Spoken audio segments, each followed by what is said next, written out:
রোজাদারদের জন্য আমরা স্বল্প মূল্যে ইফতারি ব্যবস্থা করব আশা রাখি। মুসলমানদের সিয়াম সাধনা, সংযম ও ধর্মীয় উৎসবের মাস মাহে রমজান। বছরে এই একটি মাস দিনে পানাহার না করে ইবাদতের মধ্য দিয়ে কাটিয়ে দেন ধর্মপ্রাণ মুসলমানেরা। দেশের ন্যায় ইতালি প্রবাসী বাংলাদেশিরাও যথাযোগ্য মর্যাদায় মাসটি পালন করেন রোজা রাখার মধ্য দিয়ে।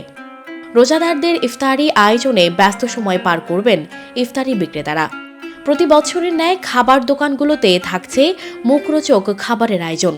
রমজান উপলক্ষে বিভিন্ন প্রকারের ইফতারি সামগ্রী আমরা করে থাকি, বিশেষ করে যে কয়েক পদের জিলাপি এবং পুরি, সিঙ্গারা, পিঁয়াজু, চানা বুট, রসমালাই, মালাইকারি, এখানে আমরা ইফতারির আয়োজন করে থাকি।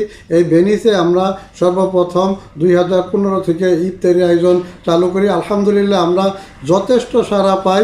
এই বছরও আমাদের নতুন নতুন চমক নিয়ে আমরা আসতেছি। রোজাদারদের জন্য আমরা অনেক স্বল্প মূল্যে ইফতারি ব্যবস্থা করব আশা রাখি উন্নত মানের ইফতারি দেব এবং দামের নাগালের ভিতরে রাখবো, যাতে সবাই ক্রয় করে খেতে পারে। এছাড়া স্টেশনারি দোকানগুলোতে রমজান মাস উপলক্ষে পরিমাণের চেয়ে ইফতারির আয়োজনের ভোগ্যপণ্য বেশি রাখা হচ্ছে। আলহামদুলিল্লাহ এই সেন্টার পয়েন্ট মিনি মার্কেট রমজান মাস উপলক্ষে আমি যতটুকু পেরেছি খেজুর, বুট, গরুর মাংস, মুরগির মাংস যা প্রয়োজন আমি তুলেছি। সবজি চাহিদা থাকা ইতালিতে চাষ করা সবজি অন্যান্য দেশের তুলনায় কিছুটা কম মূল্যে কিনতে পারছেন প্রবাসীরা। 3 লাখ বাংলাদেশির বসবাস ইতালিতে। বিভিন্ন সংগঠনের ব্যানারে মসজিদে ও হলরুমে ইফতারির আয়োজন করা হয়। এছাড়া খাবার দোকানেও ইফতারি খাওয়ার ব্যবস্থা করেন দোকানিরা, যে কারণে ইতালি প্রবাসী বাংলাদেশি ব্যবসায়ীদের বিক্রিও ভালো হয়।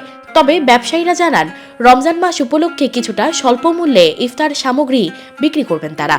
অন্য সময় থাকে ওর থেকে সামান্য কিছু কম রাখে, কারণ রমজান উপলক্ষেও মালিকদের বেশি লাভ করে না। প্রবাস খবর, ডেস্ক রিপোর্ট।